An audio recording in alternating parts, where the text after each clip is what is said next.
Hello,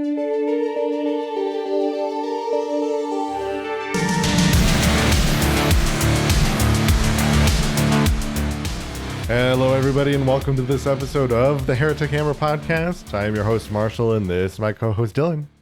Hello, hello. Hey, Dylan. Actually, first, Yes, Marshall. I have something I wish to show you. We're gonna start with a small Warhammer thing, but you may not have seen it, and cool. I think you should. Yeah, show me what you got. And that is, there was an announcement this week. A Kill Team announcement. Oh. Yeah. And that announcement includes the many glorious pictures. If I could have the right Discord window open. Of new Tau stealth suits. Oh, let's go. So pretty. The one thing I wanted in Kill Team was Tau battle suits. And granted, Crisis battle suit from a lore standpoint, really hard to justify. I get that. To be fair, because it's the game, like the tabletop game, has like warped some of my perception sometimes on lore strength. Star. Yeah, that of lore strength. They're also paired with Space Wolves. They're fighting Space Wolves Phobos, which they, I will give it to them. They look pretty solid. They're nice and and it does become a goated kit because it comes with dog, right? Yeah, that does make it goated. But I was so happy to see these cell suits, dude. Yeah. I was like, yes, let's go. Because the Pathfinder team is cool and I like them, but look, dude, it's all about the suits, man. It's all about the suits. So I'm so excited. And they come with the greater expansion for Tomb World. That's going to kind of be the whole thing with them in the Sisters kit. So it's going to be a cool thing. Cool. It's going to be cool. But I do wish to ask you, Dylan. This was the question I was going to go to before I remembered this fact. Do you know what is often labeled? I was going to say my favorite, but it's probably top 3. So, do you know one of my favorite We Came as Romans albums? Ooh. That's an interesting question. I personally haven't listened to We Came as Romans for quite some time. I can't, honestly, I would love to take a guess. I can't say I know what your favorite one is. It would be called To Plant a Seed, Dylan. Much like this segue to our topic today. Well, I don't know about segues. I feel like they're a pretty outdated technology at this point. But I will tell you this. Yes. The Romans had many ruthlessly efficient military tactics that you used in their conquering of many of the civilizations around them. Yes. And when I think of ruthless tactics for global domination, yes, I think of this PowerPoint slide that I'm using. Just kidding. Today, shout out Microsoft. Today is not a Warhammer day, even though we started off with Kill Team. Yes. Today, as Marshall so delightfully segued, it's time for us to once again talk about Gundam. That's right. We're back for Mobile Suit Gundam, Dylan's Counterattack. It still will remain the counterattack. It continues to counterattack, and it shows no signs of stopping as long as the ratings are good. All right. So for today, on this very special episode of Mobile Suit Gundam, Dylan's Counterattack, I am thrilled because we are finally going to... You know what? I'm going to stop myself right there. Mm-hmm. But this. I'm coming into this with too much energy. We need to stop. Let's You know Too what? How much about this? energy. Too much. Yeah, we're too excited. We're coming into this. We need to relax. All right, how about this? I want you to picture yourself Mm. in a dense, idyllic forest, surrounded by trees on all sides, soft, mossy floor beneath you, the crunch of Touching twigs grass. and sticks as you walk. It's like touching grass, What's- but not. You're touching grass. It's real. You're It's finally real. doing it. I'm a real boy. Peeking through these magnificent trunks of these trees, you see bursts of sunlight that bring warmth to your face. You close your eyes, you take in a deep breath. Everybody at home listening as well, just take a deep inhale and exhale. Put yourself in a state of tranquility and calmness so that we may talk about Gundam SEED. No! Yes, the time has come, and so have I, for us to talk about Mobile Suit Gundam SEED. This has been threatening us since we did the first episode. Threatening us. It has always loomed on the horizon, It sure much has. like that sunset. So I want you to keep thinking about that nice, warm sunset. Yes. Now, Marshall, yes. in the previous episodes we've done, I haven't had to lead you through a tantric meditation before we actually talk about the series itself. Correct. And a big part of that is because this series has been received and has a reputation very different from a lot of other series in Mobile Suit Gundam. This is a series where even bringing up its name invokes ire. Stink eyes, weapons drawn, fear, anger, confusion, all of these mixing elements and emotions that come together. I have often asked myself, why is it that I can't ever just sit down and have a professional, polite conversation with anyone about Gundam SEED? Why is it that when I go to look up discussions about it online, they are filled with vitriol and resentment? Why is it that even when I search for Gundam SEED, I receive a photo? I see a photo of the World Trade Center's destruction on September 11th, 2001. Don't tell me that's real. Please don't tell me that's real. This is, Marshall, this is the realest it's ever been. This is the realest it's ever been. This is the first slide I made for this presentation. Oh my god, dude. My face if I Google search this and that was the first image to pop up. I think I would lose my mind. Now, this should be no laughing matter, but it's baffling all the same. How does an anime TV show about robots fighting become so closely associated with this? How does this happen in our lifetime? Marshall, I want to have a genuine, cordial, non-toxic discussion with you about Gundam SEED.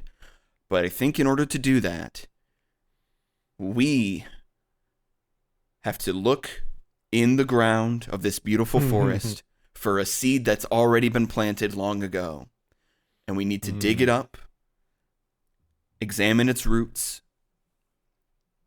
and get to the bottom of exactly why so many people hate this show. Now, a disclaimer. One of many. Yes. Today's episode is my attempt to give a meaningful and somewhat comprehensive explanation for some of the biggest criticisms that people at large have had with this series over the years. It is not entirely comprehensive, and I expect that there will be a lot of things that I bring up that, depending on who you are, may be more or less bothersome to you. Or I may not even... You could have a very specific gripe about this show that I don't even cover. Yeah. That's bound to happen. It's a multifaceted... It's a multifaceted issue. There is a lot of specifics and a lot of things going on with not only the show itself, but the context of when it was released, why it was made the way that it was, and, you know, what was happening at the time that have really sort of cemented its reputation.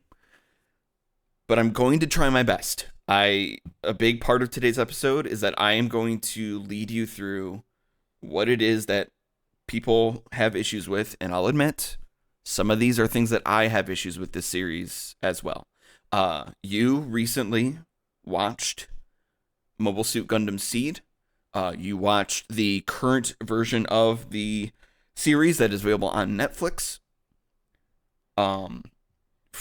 To keep that in mind for anybody who's not aware, this is the HD remastered series that I believe was released in 2012. Was it only a year later? 2012, not 2002. When did Seed originally launch? 2002. Really? So a year later. I thought it was 2011. I'm pretty sure it was 2012. We'll get to it. We're going to get to that. No, I meant like the original series launched in... I thought it was 2011. Nope. Well, we'll get to it. Oh, yeah. So, how did I miss that? So, without further ado, because there's already been a lot of it, we need to ask ourselves, so why the hate? So, and the way that we're going to get to the bottom of this is with help from your friend and mine, Gil Junger. Now, everybody listening knows exactly who I'm talking about. We are all familiar with Gil Junger and their works, their contributions to society. But just in case you're new to the show and you're not entirely sure who I'm talking about, you feel like maybe you've heard of Gil Junger, it's on the tip of your tongue, let me give you just a real quick refresher. So Gil Junger is an American film director, known for directing a romantic comedy film called 10 Things I Hate About You. Which of course starred Julia Stiles, Heath Ledger, Joseph Gordon-Levitt. They even had Gabrielle Union in there.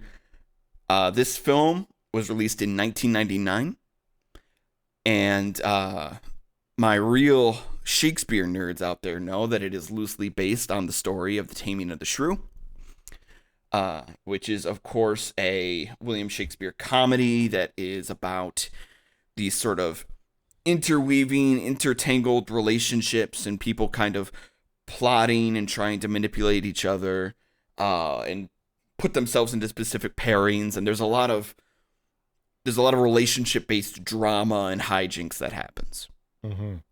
So, in the spirit of Gil Junger, I'm going to present you 10 things we hate about Gundam SEED. Okay. That's how this is going to work. There are going to be 10 things specifically that we're going to address with Gundam SEED. Are you ready for the first one? Yes. To begin, we will start where all great sermons start. It is time for us to begin worshiping at the church of Kira Jesus Yamato. Oh, Jesus Christ. That's right. You're in the right mindset. Yeah, so apparently. Let's talk about our main character, Kira Yamato. All things considered, sure. Yes. Pretty decent guy. Yeah. As far as protagonists go, really not like, you know, he's all right. You know, he's got his friends that he really cares about, that he's really devoted to. He's really good at making new friends. Some would argue too good. Maybe he should make less friends. Um, he's very smart. He's a bit of a tech genius in some ways. The issue with Kira Yamato, that is probably one of the biggest issues that people bring up in regards to the series, is that he appears to be this sort of wonderkind, invincible Gary Stu protagonist that can do pretty much anything and is able to, you know, go through these intense battles having never been trained in battle before. You know, immediately is good at piloting the Gundam, just right away hacks the OS within the Gundam and is able to access it. I'll take this moment to say, we're still talking about Seed, right? Yes. Oh, okay. It sounded like another character. Yes, I can't. Their names on the tip of my tongue. It's on the tip of your tongue, right? It's on the it's right on the thing. I will say real quick. Yeah. I forgot I was gonna say this earlier.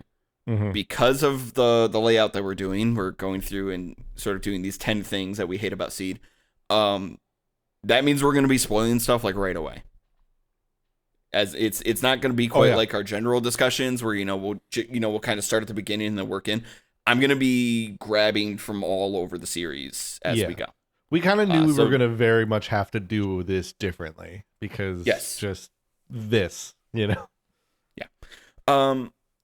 So keeping that in mind, the Kira throughout the series is just this like incredible ace Gundam pilot who manages to take down other Gundam pilots who have piloted mobile suits for far longer than he has and have like years and years of combat experience.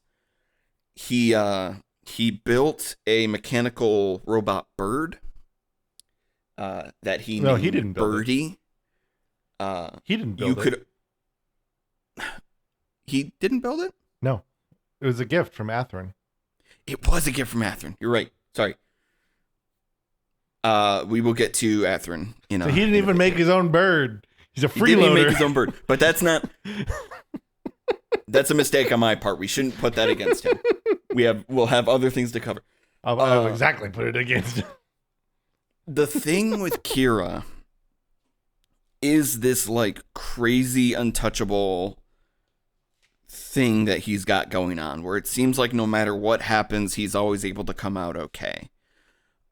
He is also through the course of this series going through this like he starts out as generally a pacifist, and a big part of this series is the idea of like pacifism versus all-out war. What is the right path to take? It's a bit of a similar path that we've been down with Gundam series in the past. But Kira in particular really is just like beating that same idea of I'm fighting for my friends. I want to make sure my friends are okay. The reason I fight is to make sure that everybody else is safe. And most importantly, I want to fight to end fighting. This interesting, like, paradoxical idea that a lot of characters are sort of bandying about whether or not they can achieve peace through conflict. We're still talking about Seed, right? We're still talking about Seed. Okay, reminded me of another series. I know. It's weird. I know.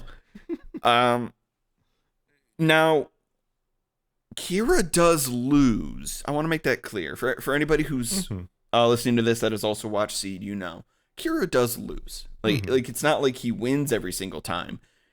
It's just that there's this perception that so much of what he does goes consequence free in terms of like his own specific well-being. I don't quite see it that way myself. There is obviously a lot of emotional turmoil that he goes through and a lot of change and development over the course of the series. but I recognize what a lot of them are saying. Especially when it comes to three very specific things. The first thing is that there is a point where, what's his name? You just mentioned him, the one who gave Birdie to Kira. Oh, Atherin. Atherin, yes. Super cool guy, by the way. And has no qualms with killing people. Very, very cool with doing that. And is very good at doing that. Super cool with it.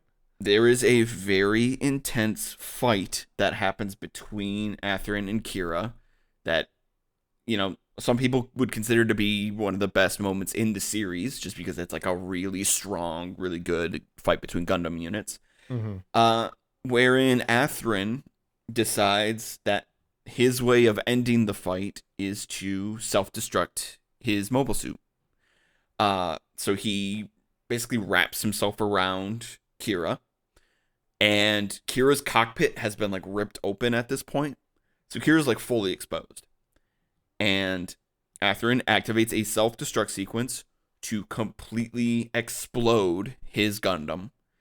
There is just this enormous explosion that knocks everybody back. Eventually, they're able to recover Atherin's body, but there's no sign of Kira anywhere, which makes sense. He basically takes like a nuclear bomb explosion to the face. He's probably dead, except for the fact that he is super not dead. He ends up awakening under the care of another character here. And the issue here isn't so much that he survived. I want everybody at home to take a moment and be like, listen, the issue is not that he survived. I understand if people are like, he should be dead. He should be totally dead. Done, dead forever. I don't have a problem with that. This man wakes up in a bed at the Klein residence. He's under the care of Lacus Klein, who is a pop star character that plays a big role in the series. And when this man wakes up,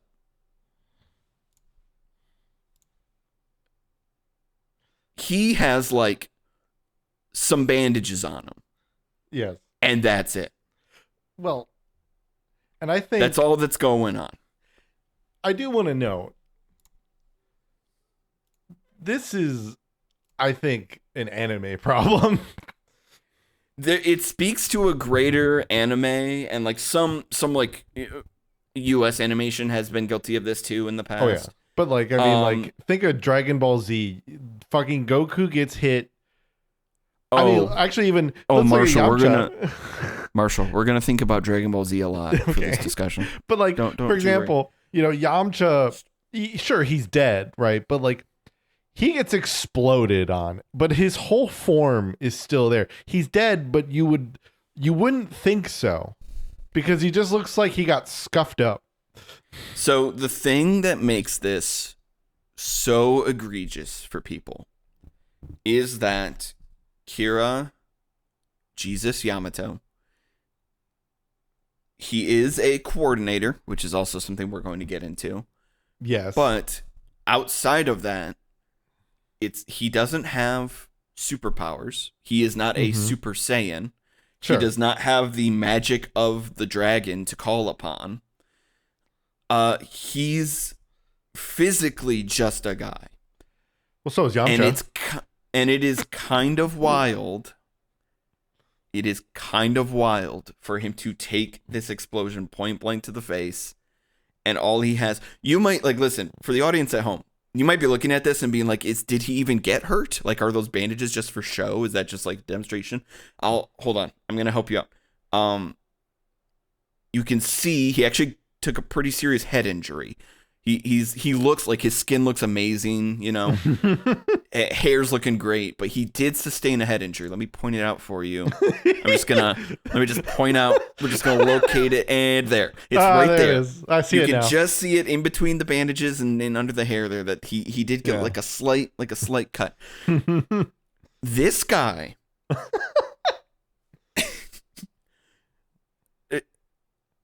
He should not look this good.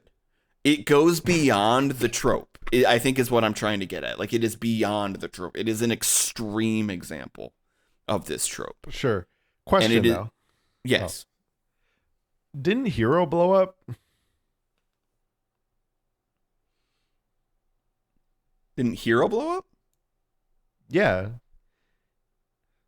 He self-destructed his Gundam in front of everybody.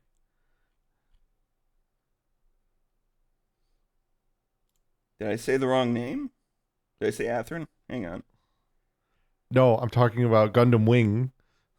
Oh, God. Don't do that to me. I said Hero. Hero Make me think my memory's bad. Yeah, Hero blew up. What are you talking about? Hero blew up.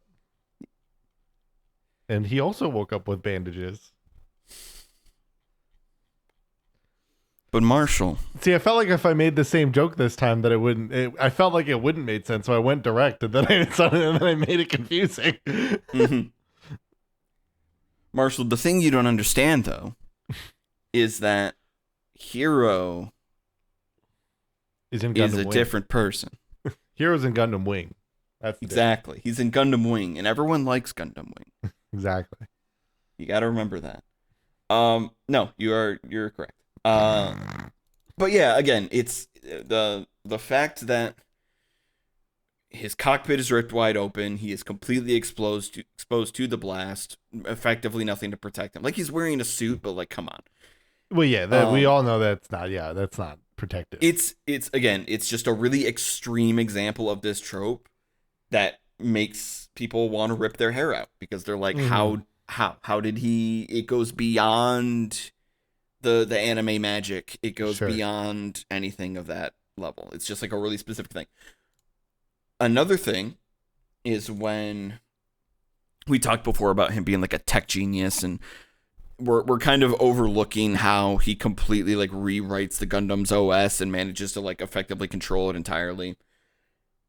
Because we saw something similar with Amuro Ray, going back to the very first Mobile Suit Gundam. There is. I do want to retract my statement. Also, my joke. I did re-look at it just to be sure. Hero's explosion is nowhere near as big. Yeah. My knock that will happen frequently in this case was not justified. I remembered it being bigger. It was not. Okay. Yeah.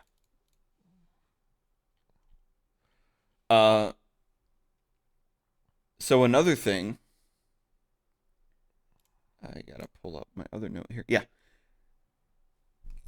He wakes up. He is given the Freedom Gundam. And at this point, he is very much committed to this idea of like peace, of being a pacifist, of like, if I'm going to fight, I'm fighting for the intention of attaining peace, for the galaxy, for the Earth Federation, for everything.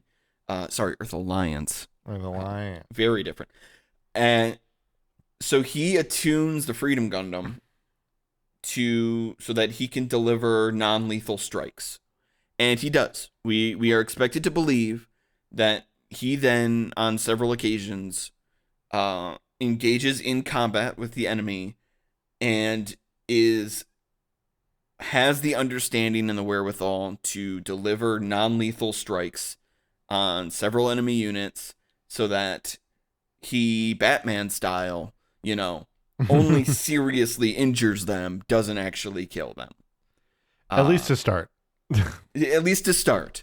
We do get to a point where that isn't really going to fly anymore, but it's really hard to do that in space. He really takes on that idea of like, even though I'm fighting, I am actively trying to work towards peace, and it becomes such a like essential part of what it is that he's aiming to do. Um and then there is the whole aspect of him being the what is the exact term for it? The ultimate coordinator. We find out near the end of the series, like I said, we're jumping around, that not only is Kira Yamato a coordinator, he has been essentially engineered to be the ultimate coordinator, the best of them all, perfect in every conceivable way, that is able to outpace, outmaneuver all other coordinators and mobile suit pilots. Really feeding into this idea that he is this like perfect special Gary little Stu, boy. yeah, very Gary Stu. That is meant to be like the best at everything. You take these elements, you put them all together into a stew, and you get a character that, in my view, especially watching this in a more modern context, isn't that different from the other Gundam protagonists that we have talked about before.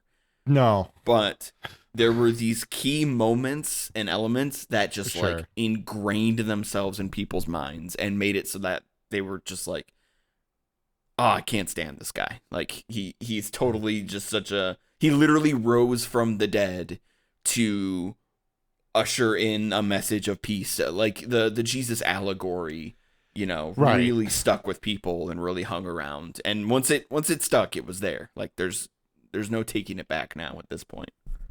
Right. And you know, I'm not going to say it now because I feel like it's going to come at some point. This pun will be intended in a minute.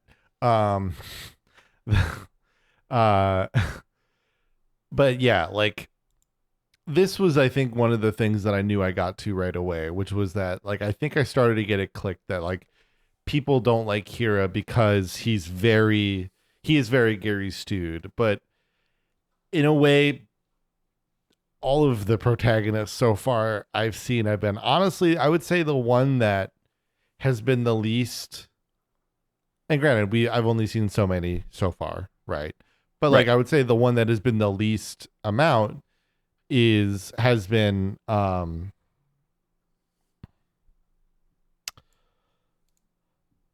crap, I've however forgotten her name. Can I take a guess? G-Quack's main character. Yeah, I was gonna say you're talking about the you're talking about Amate from G-Quack's. Fucking yeah, jeez.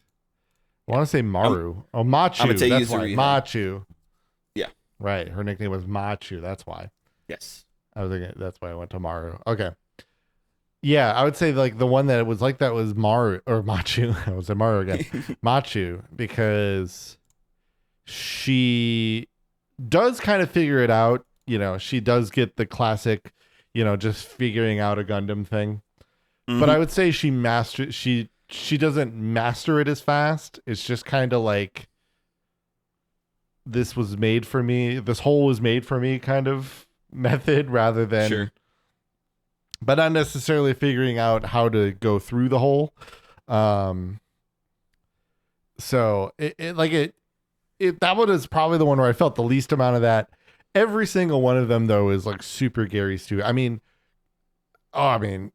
Dude, Hero is like one of the biggest Gary Stews. Yeah. Bro. He could effectively do no wrong in that series. Yeah, for sure. And Grant, again, this isn't like that isn't meant to be taken as like, well, I should hate Hero then. And it's like, no, it's kind of just like, I feel like it's just a function at this point of a Gundam protagonist. Yeah, you're not bringing that up so much as like a whataboutism, more so as to say that it feels more, the point isn't, well, you should hate Wing then if you hate that. It's something to look at in regards to the entire series. of how it handles its main characters, and that there are these really everybody, Tomino copies his own homework, and other people that create other Gundam series, they will also copy their that same homework. We'll speaking address of this that, in a bit too. Yeah, I don't know where that number that is. We'll address that. We'll address some of that in a bit too. But I was gonna say, I mean, we should definitely move forward. Given that yes, we absolutely should. Like I think because now I think this is the part where I can kind of come in and I feel like and be like, all right, well, so then as watching it, I will definitely note like, I think I got that point, but I think it was that thing of like, it never bothered me because so far everybody's felt like that, Sure. Now Okay. if you wrote Kira Cuck Yamato, then we might have a different conversation. We'll save that for later. Okay. Yeah, because he's got a 210 account right now. Put a pin in it. Okay. There's another character that I feel like could fit. Never. We'll get to it later. Yeah. Okay. So we got that. Okay. Number 2. So that I made that number 1 because it's one of the like loudest complaints about the series. Yes, I think it's valid. Our second thing that we hate about Gundam SEED. The Sunrise Recycling Program has never been more effective.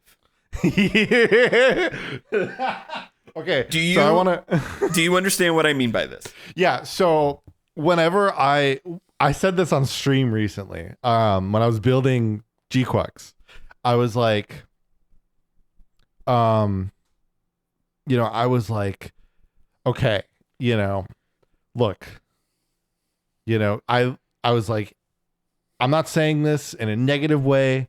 I'm not necessarily like, this isn't meant to be a dig, but I was like, the best way I can describe Gundam SEED to everybody is I was like, what if we took 0079, we threw in that new type thing from the jump, and then the director was super horny. Gundam SEED. Marshall, I am so happy because that's not what this slide is referring to. Oh, that's what I felt like it was. I'm so happy. I want you to keep that energy for later, okay? Yeah, okay, sounds good. We're gonna keep that energy for later. No, what this is in reference to is the amount of recycled animation. Oh, sure. In Mobile Suit Gundam SEED, because there is a lot of it. There is a lot of moments where they are just reusing animation slides and character motions over and over again, and the animation itself in certain spots doesn't look super great. It shows some of its age, which, to be fair, is of course something that you could easily say about 0079. Holy cow. Something, reusable assets, something, current TV gaming budgets. Just like arguments made in the current gaming sphere, something. Yeah. But it is something that is brought up a lot in regards to this anime, and I will say personally that I understand, because it feels, the moments that it did happen were a lot more jarring to me. I wasn't looking for them, but then they would happen, and I'd be like, "Oh man, wow, we're really using that again." Okay, cool. Another aspect of this is that the original version of Mobile Suit Gundam SEED had a lot more recapping. There was a lot more times where they would be like, "Oh no, let's fill in a bit more time by like recapping you on things that you have already seen and doing flashbacks that are not necessary at all, and a lot of that like unnecessary stuff." You may have heard that Mobile Suit Gundam SEED is around 51 episodes. And when you were watching it on Netflix, you may have noticed that it was not 50 episodes. It was shorter than that. True. The reason, you take out the recap episodes. The reason for that is number 3. The Sunrise Remastering Program has never been less effective. I do want to quickly note from that last one, though, that I would definitely state that it is also I think something there is a relative of the time thing, I think, to the recycling. Yes, I feel certainly. like because anime at the time was in a very weird state. I feel like depending on like what you were watching and what was getting put out, No, you have to consider budgets. You have to think about what the budgets are for TV anime. They are notorious for being I feel like less than they really should be. Because like anime, I feel like granted, this is my Western perspective, but I feel like anime kind of had a period where it's like, because like 90s, it really took off here.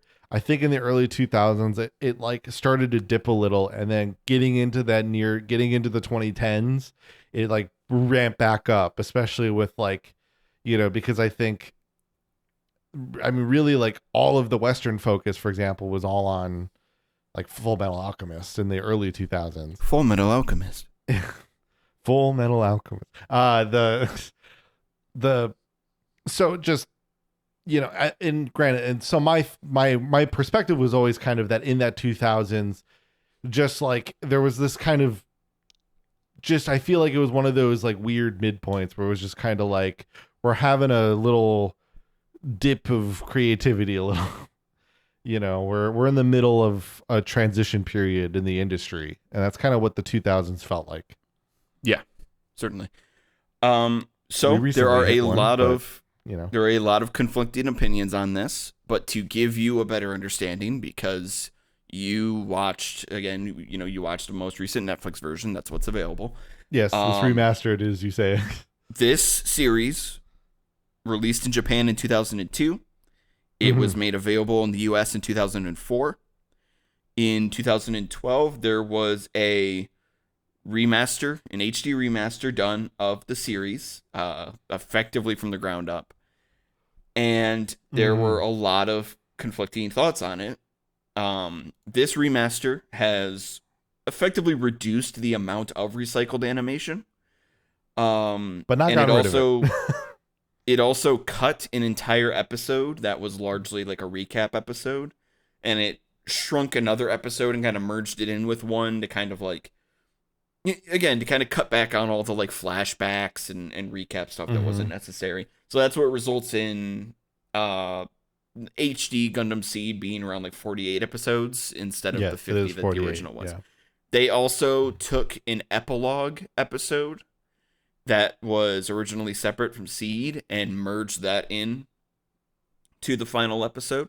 So if you recall at the very end of the series, when everybody's at dinner with the blind reverend on the island and they're talking with like the orphans of war, they're all eating dinner together. So like that stuff where it's kind of showing where everybody is, that was originally like its own little epilogue thing that was separate, and that has just kind of been worked into the end of the series proper.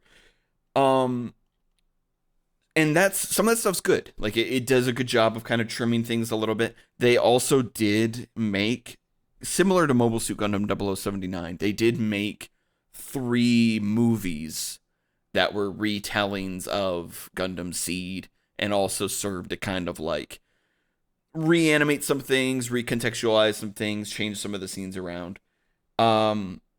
With Gundam SEED's remaster, everything I just described helps to make the series better, genuinely. But there are some criticisms, namely in the animation itself. What you're seeing here is an image from the original 2002 release of Mobile Suit Gundam SEED. Okay. And this is from the remaster. Yes. So, plenty of people look at something like this and they go, the shading isn't nearly as muted. It's a lot more pronounced. Everything looks more flat. There's less detail in the lips, in the nose. It's a lot of small details working together to kind of make it look, obviously it's not cheap, but appear cheaper than what the original illustrations looked like. You can see it in like the shading and the layering on her collar there. I did the deep dive. I dove in. I allowed myself, as Gandalf, I confronted the Balrog, and I allowed us to fall deep into the mines of Moria, so that I may discover this. And I was looking at game FAQ threads and forum boards and blogspot posts where people had meticulously gathered frame by frame, scene by scene, all these different cases of how the animation quality and the illustration quality of the remaster looks compared to the original. And in a lot of cases, there is that kind of sense where you can see where it looks like shortcuts were taken. A lot of the line quality appears lesser. But overall, this is another one of those things where, like, it's not really going to make a huge difference to you watching it now. I think it mattered a lot more for people who had seen Gundam SEED when they were growing up, and then seeing this HD remaster be revealed. I can imagine that it was a much bigger deal back then. The way I read through so many threads of people arguing and bickering over whether or not the original looks better than the remaster, and then getting into, overall anger about the plot. I unironically saw a still a better love story than Twilight post as I was going through, and I was reminded that I was going through a time capsule. The animation quality has been criticized, and for me personally, I don't think it's huge enough of a deterrent or a detriment for the show, but I digress. It is something that has been brought up quite a bit. Another thing is that the HD remaster, they changed some scenes, and I want to point out a specific thing. I want to address this moment right here. So, if you recall, in the series, I want to make sure I get the description of this right.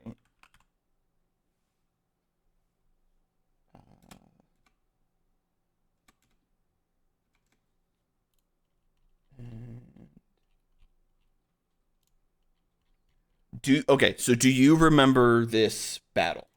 I'm showing you not by this image, no. Okay. So, this battle here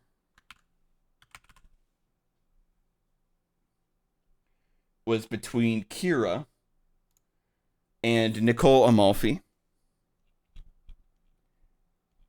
So, in their fight, this is the final fight, or the? This is the final fight between Nicole and Kira, because this is also the battle where Nicole dies. Yes. Also, I keep saying Nicole instead of Nicole. I apologize. But yeah, Athrun is, fighting the Strike and the Archangel. Nicole steps in to distract them. And in the original anime, which is on the left-hand side here, Kira intentionally and decisively moves to slash at Nicole and deals a fatal blow that kills him. In the remaster, when you watch that scene, it almost appears accidental. Yeah. Nicole kind of like jumps in, and it's almost like they trip or lose their balance, but they kind of jump in with their momentum. And when Kira hits them with the blade, the grip on the weapon isn't as tight, and it's almost more so like an accidental, like they don't mean to hit with the full force. And in both versions, Kira's like very shocked by what's happening, but in the remastered version, it looks way less intentional. So of course, because nerds be nerds, and this is what we do, there has been a lot of discussion about how this actively makes the scene much worse because it makes this moment look accidental instead of being an intentional kill on Kira's part. To the point where this is effectively the Mobile Suit Gundam equivalent of who shot first, Han or Greedo. Where people debate over whether or not it is canon that Kira intentionally killed Nichols or if it was an accident. Okay. And there were actual arguments about this online, and yes, I read through them, and yes, I definitely could have been spending my time doing better things. But I needed to understand for the purposes of this episode.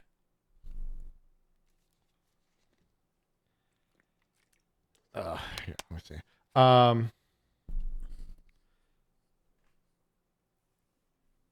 Yeah, I'm trying. So I'm actually looking at a side by side right now. Yeah. I'll be honest. I actually visually remember it being more like the original when I watched it. Mm-hmm. Which I'm actually kind of surprised by, because I remembered looking at it like, oh yeah, he defended himself. But I was like, oh no, wait. Looking at this like side by side, it's like, yeah, it's almost like he walks into it. I like interpreted it when I watched it that it was purposeful. Yeah. And when I was kind of, it's like similar when you see them side by side. It looks kind of similar. It's so similar, my guy. It is. It's there so is just similar. this like. There's this subtle in the original. There's this subtle forward thrust that isn't there in the new one, and I'll denote. I mean, both appear semi-accidental. You know, like for I me, think at no point in a Gundam suit is anything truly accidental, right? His reaction afterwards, like immediately afterwards, is still like near identical. Like that doesn't really change at all. No, that was like shot for shot the same. Yeah.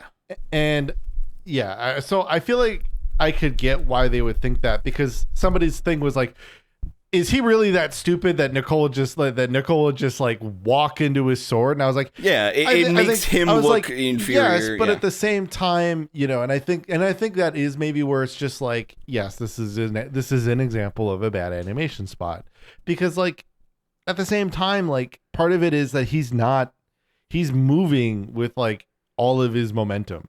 Like he has very little control of the Gundam at this point. Yes.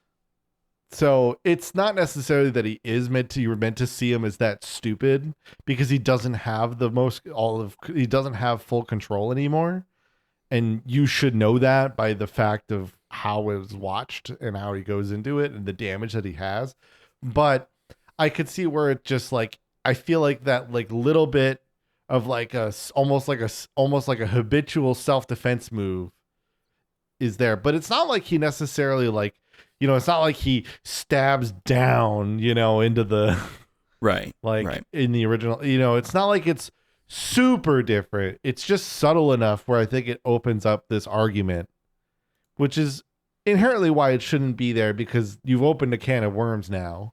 Mm-hmm. But I don't think it necessarily is going to ruin the series for me. But I personally don't. I would say I get it. I would say this is one of those where I get it. And if it does bother you, I understand.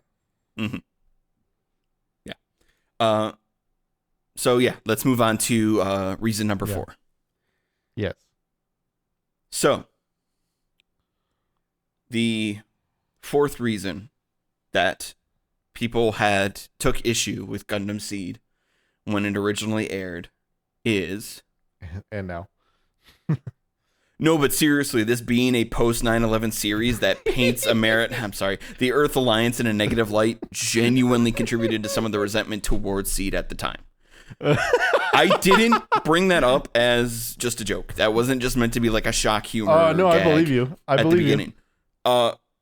We are both this point and the next point we're going to be talking about this. So, as I'm going to attempt to be as graceful with this as I can, but essentially, I mean, the memes aren't anymore, so. There is a very real and very intentional allegory being crafted with this series about international conflicts. There is decisive and intentional mention of nuclear weapons, and the Earth Alliance, who we of course would sort of familiarize with, like, the Earth Federation. In most cases, we kind of think of them as more so like the good guys because, that's, with Amuro, like, they were on the side of the Earth Federation. That's kind of generally the good guys, quote unquote, in the conflict. And this is a series that really challenges that, because the Earth Alliance, as it is actually kind of splintered. You've got, like, your Eurasians, you've got the Atlantic Federation, but there is also a supremacist group within the Earth Alliance that is known as the Blue Cosmos, and they are a natural born supremacist group, and their slogan is "For the preservation of our blue and pure world." Yeah. Now, and partially led by a man with blonde hair and blue eyes. would you believe it? And you have, like, the Bloody Valentine tragedy that, it really precedes the story, but it's an important thing that we're told about at the beginning.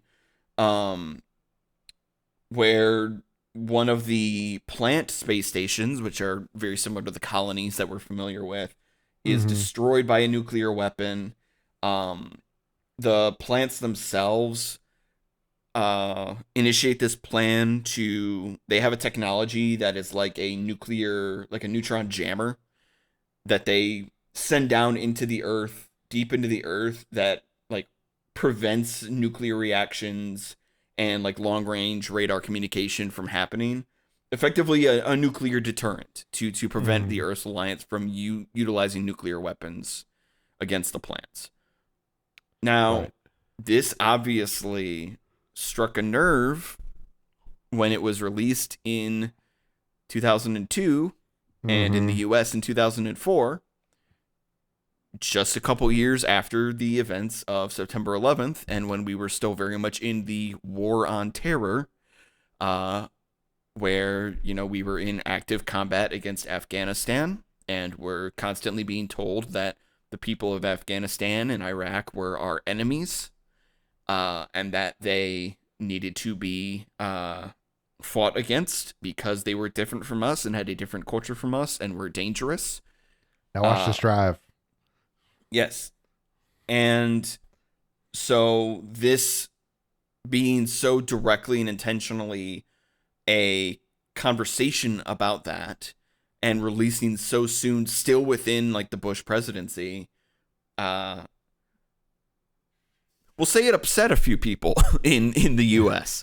who were not super cool with, like, anti-patriotism, like, anti-patriotic sentiments, and we're really not keen on this idea of, like, peace and love to everyone, and, just not super keen on that idea. So it resulted in a lot of upset people that did not vibe with the themes of the series. Now, obviously, we are several years removed from that. We've lived through a lot of other major world events in that time, and I personally think that the themes are much easier accepted now. We do not have that same, like, hyper patriotism movement that's kind of, like, flowing through the United States so much. There's a little bit of division not in the nowadays. Same context, obviously. Not in the same context. There's a type of one, but it's different. It's very different now. And I think now, if you were to release this series now with the themes that it is approaching, I feel like it would be more accepted. It would be easier for people to kind of get on board with. Yeah. Okay, so on to number 5. So, number 5. Happy Anniversary. For real this time. Alternate title, Project Triangle Strategery. What? So, Strategery, if you recall, Yes. comes from a Saturday Night Live skit.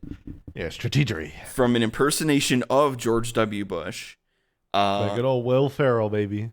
It was a term that basically took on a life of its own, started as a joke, but then became this sort of referential term for the entirety of Bush's presidency, and was later co-opted by conservatives and used in a self-referential way, all through like the mid 2010s. So, building off of point 4, we want to talk a little bit about why this series was made. So, around the time of its release, it's the 25th anniversary of the original Mobile Suit Gundam series. One of the things that people take issue with this series is that in a lot of ways, it introduces the Cosmic Era, CE, which is a different timeline, but it feels a lot like the events of Universal Century being retold over and over again. You brought this up earlier when we were talking about recycling, where it really, in some ways, feels like somebody took Tomino's homework and just changed a few things around on it. To which I say, hey, man, at least you tried. The director of Mobile Suit Gundam SEED, Mitsuo Fukuda, he was an animator originally. He had worked under Masami Obari. He worked on Sunrise's Brave series, worked on a bunch of other stuff. He basically like begged Sunrise to let him make his own Gundam series. And his intention was that he wanted to make something that was reflective of the original 0079, but was fully updated for the 21st century. He wanted to make something that was going to be like, this is for a new generation of fans. Yeah. That will like mix in elements from the other series. And like by and large, you really see as you watch it with that in mind, that there are just so many characters, designs, locations, plot events that really do feel like, to quote my little monsters out there, the reheated nachos of Tomino's work. He was very clear from the get-go, coming back to point 4, that he wanted it to reflect the events of the 9/11 attacks. He, in interviews, like prior interviews from years and years ago, he spoke about, basically speaks on an unbroken cycles of hatred and war that have existed essentially since the death of Christ, which brings us back to the Kira Jesus Yamato allegory. He also really, really wanted to focus on like interpersonal relationships.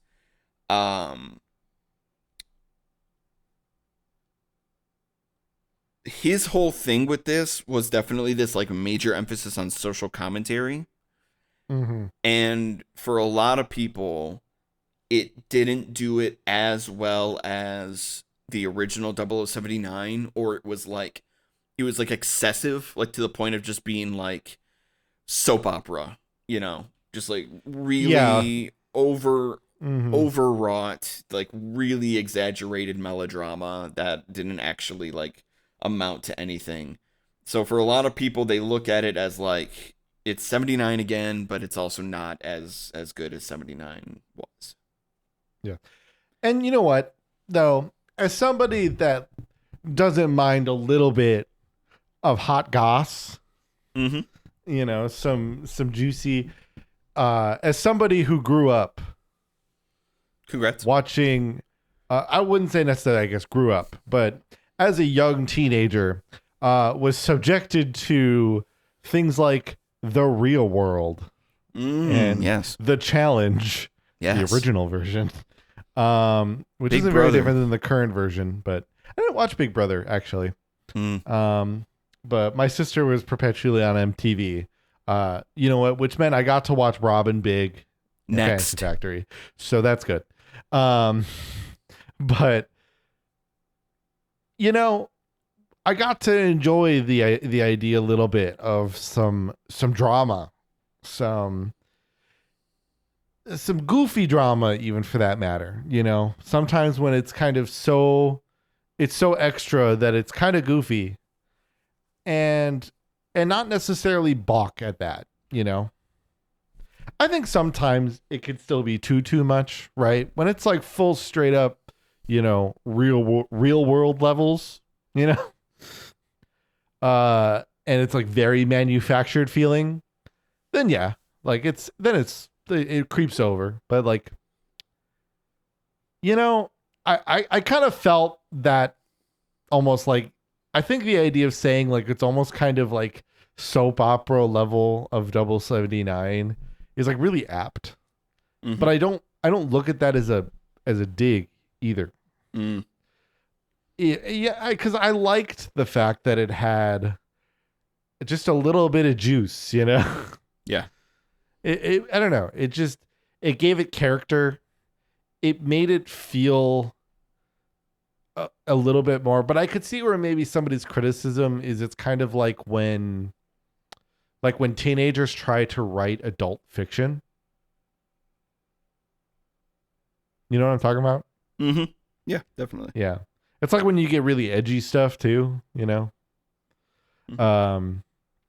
But like isn't necessarily good. In this scenario, I would not say it crosses that line. I'm just more saying like I could see where people will think that and maybe have that opinion. But I would opine similarly as I have gone to there are a great many examples of similar of shows that do similar things that are in fact much popular and much more beloved out there. Mm-hmm. And I'm sure anybody could name a good number of them that have overly dramatic moments in relationships that seem to be unnecessary for the plot in an anime. Yeah. So to me, it never felt egregious. But I always felt like, I wonder if people are like, yo, I'm sick of this kind of relationship bullshit. The answer is yes. Yeah. I felt like it was going to happen. I didn't know. It's like, I saw it. I don't agree that it's as bad, but I get it. I know what, I felt like I saw this coming. Yeah, certainly. Okay. So let's move on to number 6.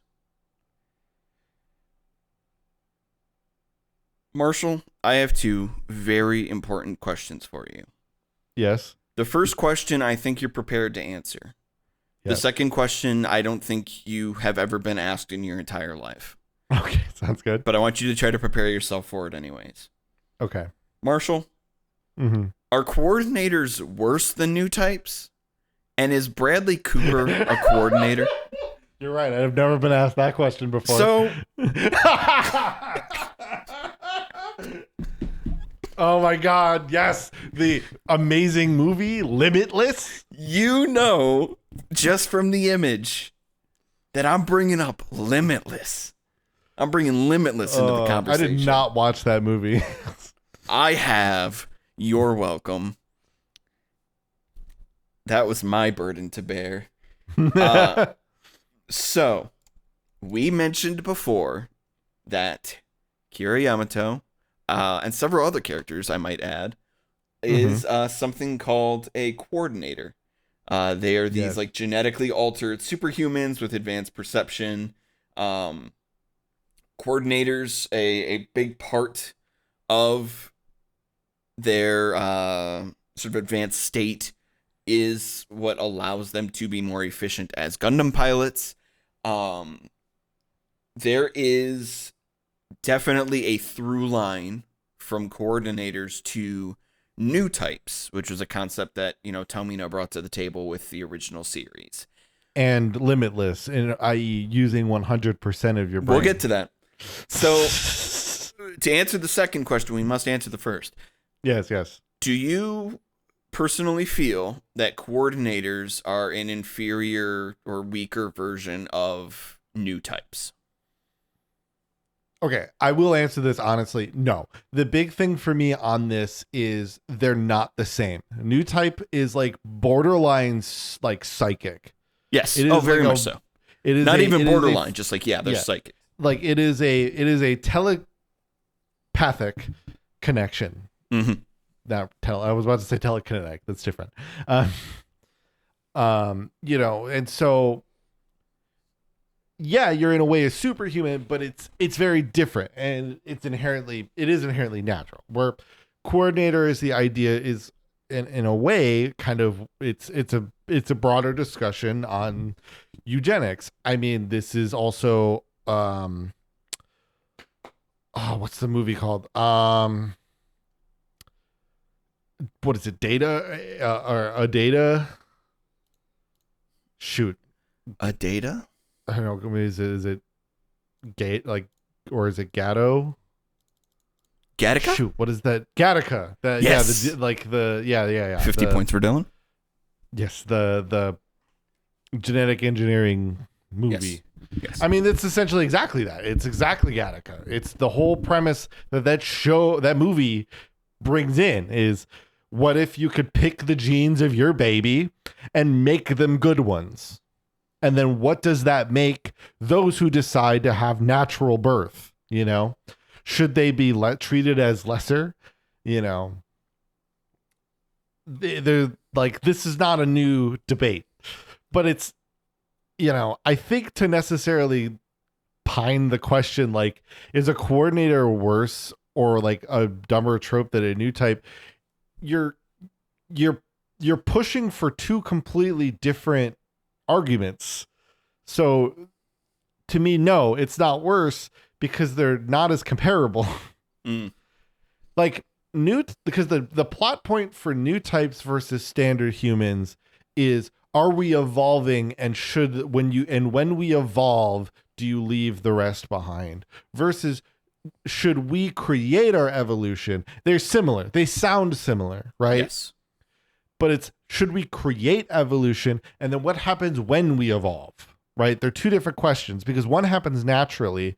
So the idea is inevitably that slowly but surely everyone will become a new type just via being in space, right? And then you can get into questions of, should the space noids then feel superior to the earth noids and stuff like that. But this is a different question. This is, should we as a society genetically enhance ourselves? Mm-hmm. Should we be able to choose our genetics? Yes. And when we choose that, are we then better? And that, again, we go to Gattaca to look for potentially that solution. Mm-hmm. Or whatever, like, you can see there are plenty of other ways to compare that, but they're different. They seem so similar to the naked eye, but they are so incredibly different as a plot device. So to me, they can't be greater or worse. Yeah. Now, with this information in mind, yes, we need to see if we can answer the second question. Is Bradley Cooper's character in Limitless a coordinator? Could we consider him to be a coordinator? I would say technically no, because he's not genetically enhanced. He's just using 100% of his brain via drug. My findings on this is that I watched the film Limitless at some point in my life. You can't prove I didn't. And what was interesting to me is that he, A, never sets foot on a plant colony, and B, never, not once, does he pilot a Gundam. True. So I feel like the evidence speaks for itself, and I feel pretty comfortable saying that no, he is not actually a coordinator. Okay. I'm glad we're on the same page. Yeah. All right. Number 7. We've been getting, let's be honest with ourselves, we've been getting into a lot of heavy stuff, and we've been talking for quite a while. I feel like we need a moment. We need to kind of take a breather. You know what I mean? Let's all this hate, all this talk about hate, and people hate this and people hate this. let's take a moment to reflect on what we love. Yeah. Marshall, you know what Yeah. I love? What? I love Digimon. So do I, brother. And Marshall, at the time of this recording, a Yeah. brand new Digimon game just came out. That's right. And it's reminded me of how much I love that series, but also the individual Digimon themselves. Yeah. So, Marshall, I just wanted to take a moment to say that we all have our favorites, but Mhm. I personally love Metal Garurumon. Yeah. Solid choice. It's pretty cool, right? Like, Metal Garurumon is pretty cool. It takes a lot to get to Digivolve to that point. Sure. Yeah. But I mean, God forbid you do it in pretty Digimon cool. World 2. Oh, yeah, absolutely. Jesus, the grind. But it's worth it because I love Metal Garurumon. And I'm not afraid to say it. And even if this is a Gundam podcast, I don't care. I'm going to say it. I love Metal Garurumon. Look at it. It took me a fucking minute.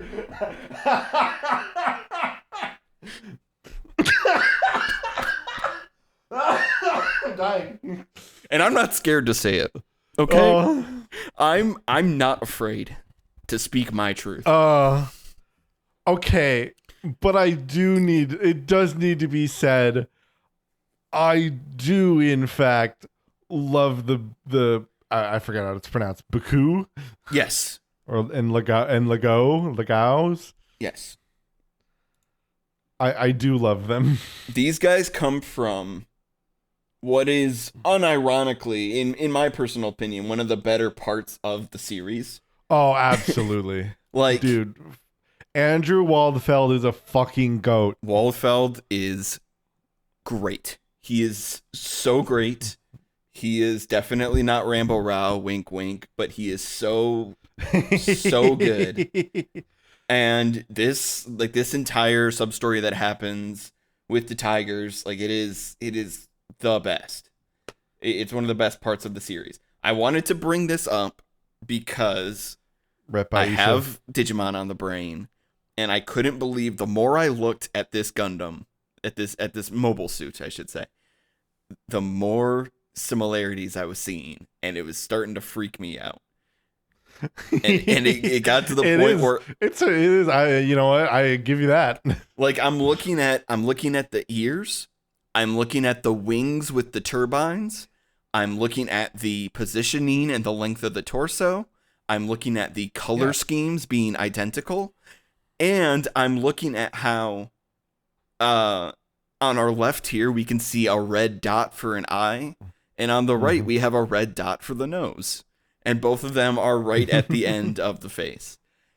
I mean, I think we've confirmed it. Maybe I'm sleep deprived, but I don't know. That kind of freaked me out once I started putting the pieces together. I want to be so clear that the GOAT Digimon does predate Mobile Suit Gundam SEED. Yes, so if anybody out there tries to come at Digimon being like, "Oh, that it's a reference to the suit," no. Digimon came first. But a great reference to Digimon. It's great. Speaking of the suits, I personally feel that, especially having just come from Wing, the suits in this series are not nearly as iconic. No. And a lot of them feel like they're very, very iterative. And in a lot of cases, it's just make something that is close to the RX-78, but put more spikes and wings on it. Yeah, and the Zaku are like their suits are very similar to the Zaku color scheme and all. But I still think they're pretty solid. They're solid, but it's a problem that comes from what we saw before. In its own like isolated in its own thing, they're perfectly fine designs. but when you've seen what comes before and what comes after, they're not really lighting the fuse for me, you know. Yeah, I no, I the thing to me, I think that always the thing to me, I think that has often got me is that I think I always liked when the Gundam, like when the specific like titular, like the main character Gundam was the only one that truly looked like Gundam. Yes. You know, white, obviously white, gold, like gold horn and everything. Like, but like these all kind of get that fit. I would say like the ones that at least do a little bit better at being slightly more away from the standard Gundam look is like Calamity, Sure. Yep. But like they all, and Buster a bit too. Buster has a pretty unique look to itself. But they all kind of have that similar head shape design. I mean, Strike Rouge is literally freedom but pink. Yeah. Like literally. Yeah. So it is, honestly, I agree. Like it is, granted, I love Strike Rouge for that.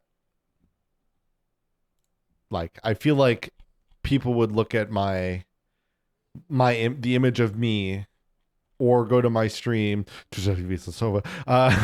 and see my model and be like, damn, I can't believe he doesn't like the pink one. Yeah, of course I like the pink one.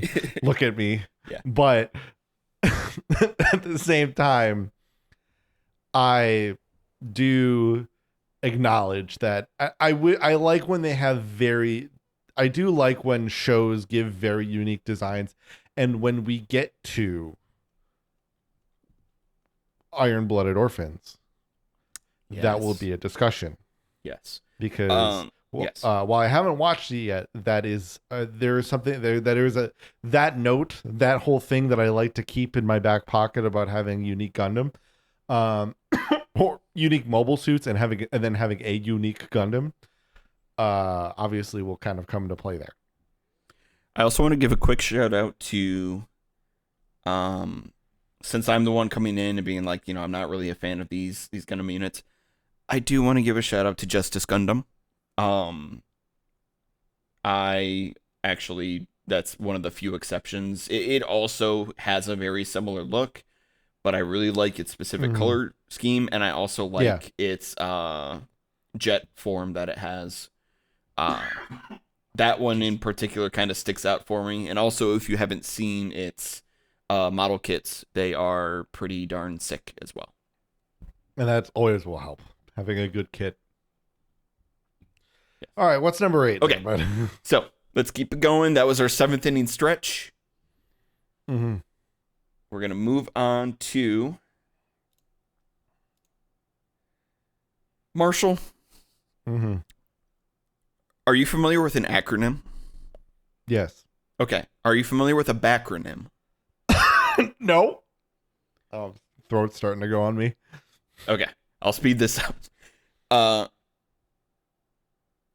Marshall, the number 8 reason that people take issue with Gundam SEED, the 8th reason I hate Gundam SEED, is that seed is seed, plants are plants, but the show is mid AF. Damn. So super quick, a backronym for you and for the audience is when instead of like an acronym, which an acronym, it's a series of words where you take the first letter of each word and then you use that to create a new word. A backronym is when you start with the word and then you determine what each letter will stand for after the fact. So like Jarvis in the Marvel Cinematic Universe, that's a backronym. Because they're starting with an existing name and then they come up with what each letter stands for. This series is so into backronyms. SEED itself, SEED, is a backronym. It stands for Superior Evolutionary Element Destined Factor. Plants is a backronym. Is destined factor a word? It's got a hyphen in there. They're cheating. I'm gonna this is let some it slide. waffle shit. It's a little bit waffle, but it's fine. We're gonna let it slide. PLANT is a backronym. PLANT stands for the People Liberation Acting Nation of Technology, which is a really, really, really kind way to describe a dictatorship. But we're not gonna worry about that right now. There's all these backronyms, and in a lot of cases, they don't really do much to feed into the overall themes of the story, other than to be like, hey, the series is called Seed. It's like we're planting a seed, you know? There's plants involved with the seeds and the. Do you get it? Do you get it? So here's my thing. I'm gonna take from them. I'm gonna reheat their nachos, and I've made my own acronym, my own backronym actually, Mid AF, and that stands for mostly inferior depictions of anyone named Flay. Oh my god. So we're actually talking about Flay. This had nothing to do with acronyms whatsoever. Oh, there we go. There it is. This whole build up was so that we could talk about Flay. Let's talk about Flay. It's time. The best worst character in the show. Let's go. My image disappeared. That's a bummer. Oh well. But yeah, let's talk about Flay. So Flay is one of the major characters of the series. She's a prominent female character in the show. She's in most episodes, really. I don't think she really skips too many of them. Do you remember when we talked about Char's counterattack on this here series, and we talked about Quest Pariah? Yes. So with that in mind, what are your thoughts on Flay? I agree, but go on. Get the hiccups. Yeah. Okay. Man, remember when I talked about Kira Cuck Yamato? Yes, I do. Dude, poor Sai. Pouring out for my homies. This is okay. I thought when you were originally talking about the cucking, I thought you were, because you were like, poor Kira. Kira should be Kira cucked Yamato, and for a second I was like, is he forgetting about Sai? Because that guy's the real victim of this circumstance. No, he's been cucked. No, you remembered. Yeah, no, Sai is the one who has been cucked. Yes. The cucker is now, to be fair, is Kira. The arranged marriage that is supposed to happen between him and Flay is more of, I believe they describe it as like a verbal agreement. It's not like super written in stone, but he obviously does. He obviously does like care about her, and he does clearly have feelings about her. He very much so does. And look, okay, I very much get Kira's kind of point in that, it's kind of, because this is getting into his point where he, his Amuro moment where he went out in the desert on his own and all that, right? This is leading all into that. Yes.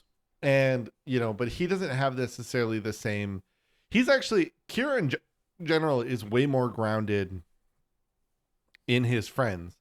However, what is so fascinating to me is just Flay's just unending, not technically racism, but racism.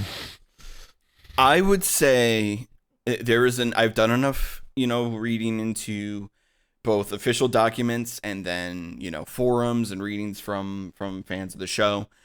I feel like there's no technically about it. I would say that it is an intentional and direct that she is considered to be. We were talking about coordinators versus new types, and about how new types sort of represent this like natural evolution of humanity, whereas coordinators are seen as like an intentional genetic modification of yourself. One of the interesting things about Seed is that it very heavily, despite like it doesn't concern itself with the intentionality. It really treats it as like coordinators are seen as a different race and they are discriminated as such. And Flay is a very heavy present example of somebody who like very much shows racial discrimination against coordinators and hates them not for what they do but for who they are. Now, granted, part of it is for what they did. They killed her dad, which she really doesn't like. Which again, kind of fair. Like that part, like just being like very mad, very emotional, right? Like I think her first outburst, it's kind of like you could kind of look at it as like the group that is all coordinators that specifically is fighting for coordinator freedom. Hey, are we getting into the allegory here? Getting back to that whole 9/11 thing again.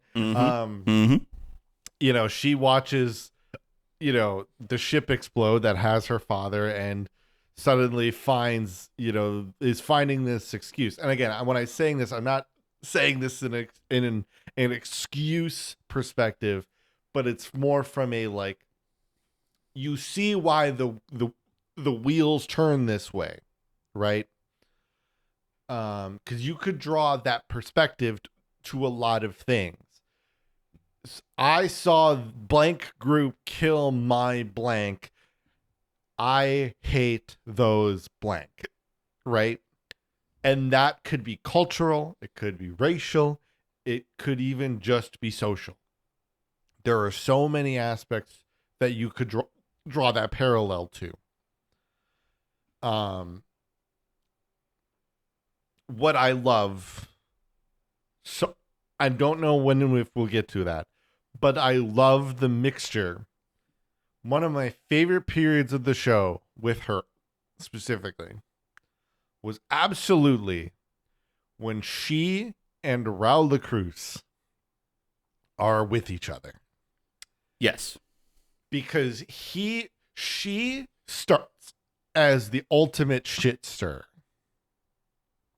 Because in a way, she's kind of trying to ruin Kira. But she also becomes weirdly dependent on him. It's her brain is broken. We're establishing this now. So Rao, the true and ultimate shit stirrer, now really fucks with her. Mm-hmm. Which is very reminiscent of Char, sort of taking advantage of Quest's unstableness. But this is much less in a semi-pedophilic feeling sense and way more in true. I'm straight up manipulating you. Yes. And to me, and remember, as a guy who loves 40K, I love that. I love when it's direct. I love when it's just direct. I'm an asshole. So I'm just manipulating her literally to manipulate her. And I'm not making her pretend or think that I'm super cool and that she should love me. I just want to fuck with her and just ruin her life. And I love Rao for that. Yeah. Flay is the progenitor of the previously mentioned Project Triangle strategery. Very much manipulating Kira, pitting him against and influencing him to actively kill the other coordinators. It is very, upsetting to watch and to see be played out, the level of manipulation that she enacts upon him. It is all the more tragic when she begins to understand and recognize her genuine feelings for Kira. As she goes from just, using him so that she can, rid the world of coordinators to realizing that she genuinely loves him, and being in conflict with that. Yeah, she's a fascinating character to be. She's perfectly fascinating, but you can also see how in 2004, people would have just absolutely hated this character. And Yeah, well, it's one of looking in those the things mirror is where, sometimes pretty tough. yeah, it's one of those things where a character doesn't start off having all of their problems solved and already thinking logically and already handling things in an adult way.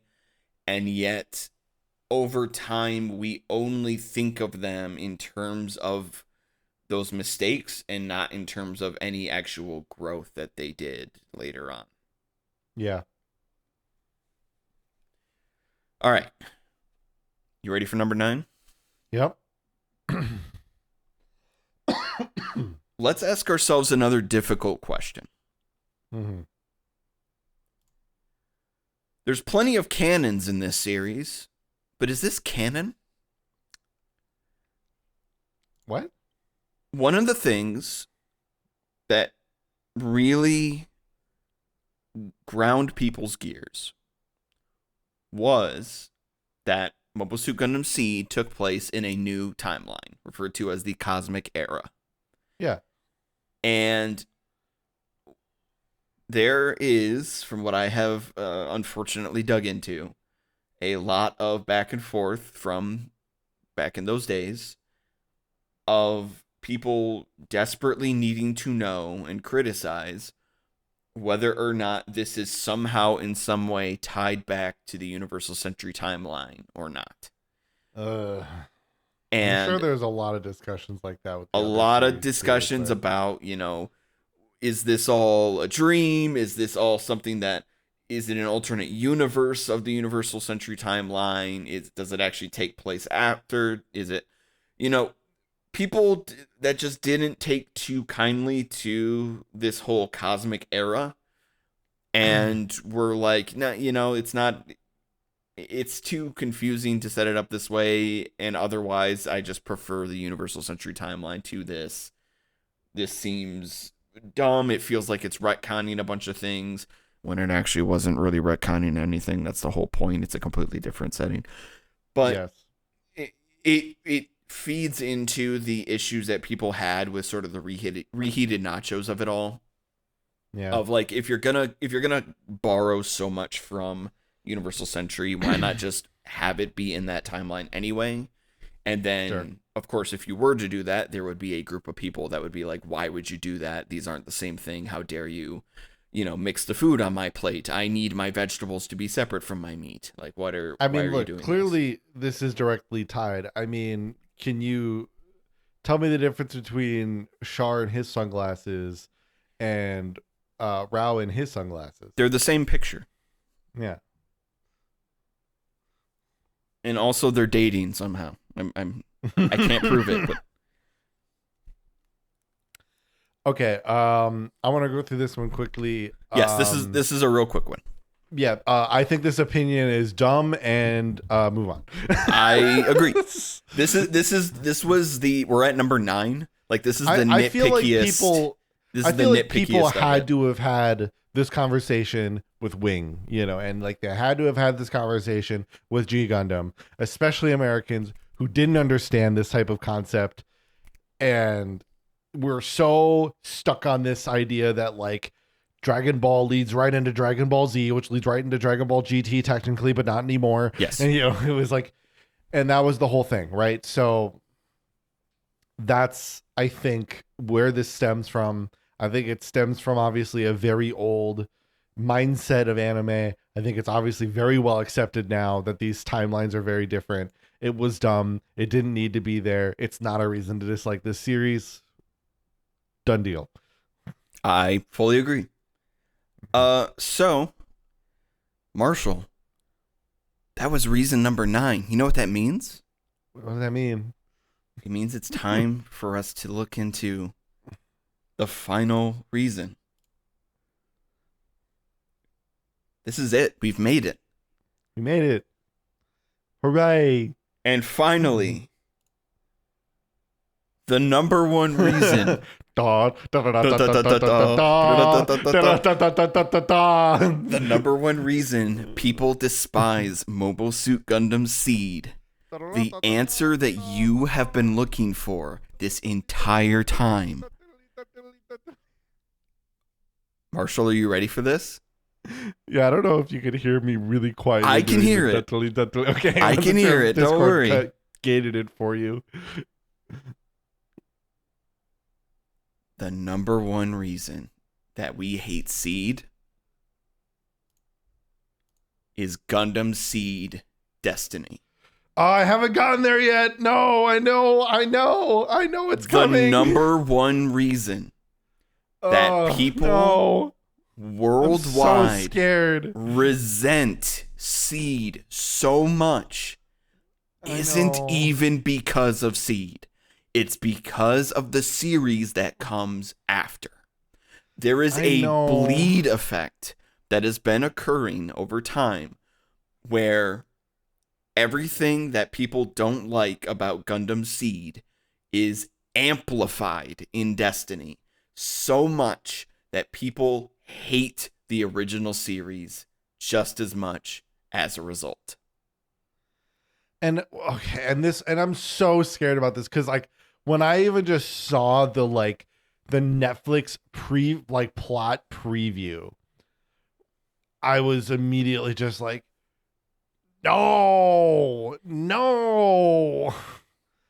I don't know. It was just like, I was just like, I really just want, it's like, if you were going to continue this or give it a second season or whatever you want to call it, like, I was like, I just want it to be like, if anything, it should just be like,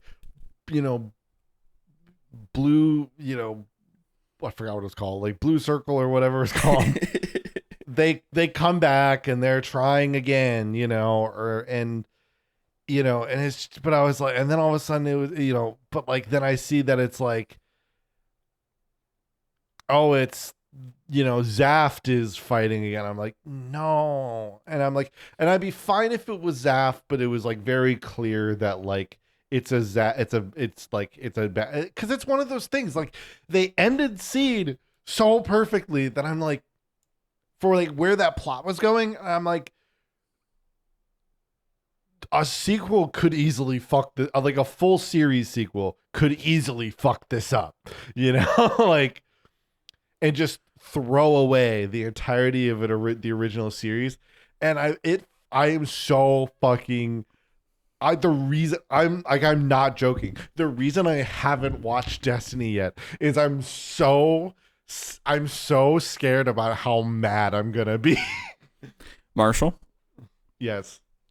Every episode we've done so far, at worst, we have watched films or we've watched series where my takeaway was, this has some issues, there are some glaring problems, but overall, I still enjoy it. I still have a good time watching it. Yes. I want to be explicitly clear with you. I despise watching Gundam Seed Destiny. I know.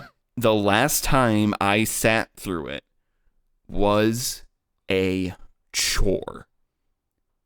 I hate it. It is as bad as people say.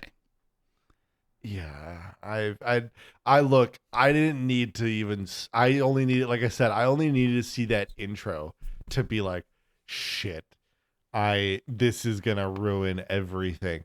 And cause like with the preview I saw for Freedom, I was kind of like, maybe this could potentially kind of like not completely be just a shit in the face on everything that happened in the original Seed.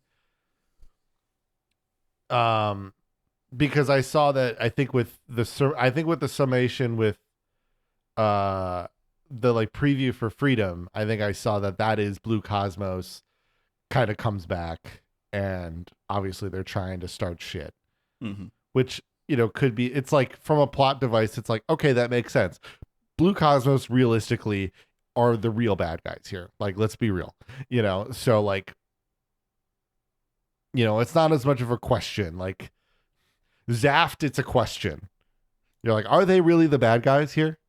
Um, it's like it's kind of like it's like Xeon, right?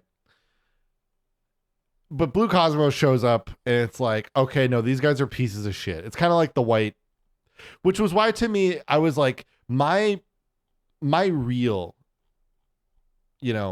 summation of Seed, right, is it's 0079 if they had new types from the start and then threw in aspects of Wings plot, kind like parts of Wings plot. Mm-hmm. I shouldn't say the whole plot, but parts of it. Mainly the whole like pacifism and third party parts. Like those aspects, right? And that's actually why to me Seed is super awesome and I love it. I actually really do love it. I think I do like Wing more. I think that stays at number 1 for me. But honest to God, I truly love Seed. I love Maruta showing up and just being one of the evilest pieces of shit on the planet. I love Kira being, I don't love the whole Julius allegory, but like I love that he's flawed. I love that he's super emotional. And now Rao's weird clone thing was a little out of nowhere and I felt like kind of didn't need to be there. But it was interesting, I guess. Yeah. It didn't annoy me. It was just kind of more like, okay. It was just because I like that he's just there to be the Joker kind of out of all this. The just wants to see the world burn. Mm-hmm. That I got that. That to me was fair because it made sense to me that's why he was kind of manipulating especially all of the Zaft pilots. The 4 Gundam pilots, right? Because he's manipulating them so hard and because he's actually just trying to get them to fight each other. That I get. The fact that it was the whole clone thing, that was kind of weird. Wasn't as big on that. But love the fact that he's a shit stirrer. Love that. Love everything else about him. Mula Flaga is awesome. Ruru is awesome. Natarli is her story is going to become is scarily relevant today. Yeah. I don't want to it concerns me. I don't want to jump over Mu because he has one of the best quotes in the entire series, which is like, I'll make the impossible possible. Yeah. No, he's awesome. He's shout out to Gurren awesome. Lagann. Yes. But I love that. And I love what it is. And so like the concept that Zaft is they're just going to essentially immediately turn back on everything, despite all the shit that, Atherin's dad does. All the shit, the turn. I mean, sure. I forget, is it Zach? Jewel. The fact that the idea that Jewel kind of maybe gets distrustful or goes rogue, kind of could see that, right? I could kind of see, because he just always was bitter, right? He really fell in the propaganda machine. He went like headfirst into the propaganda machine, right? So I could see him. Kigali, I feel like could have had more, but she was a great character. I liked Kigali. I thought it was really fun. There's that.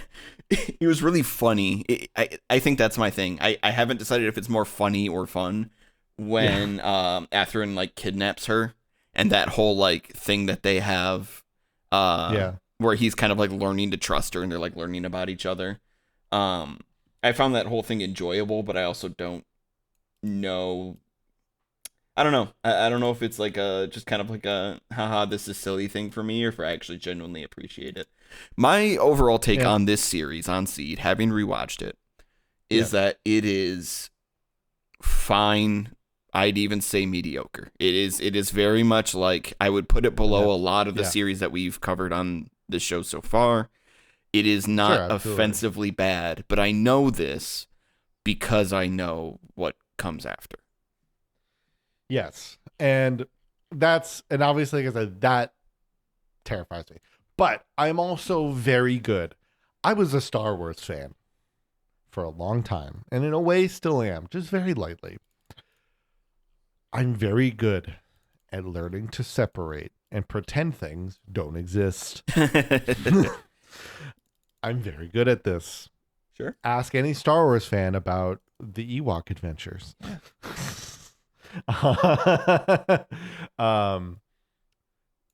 You know,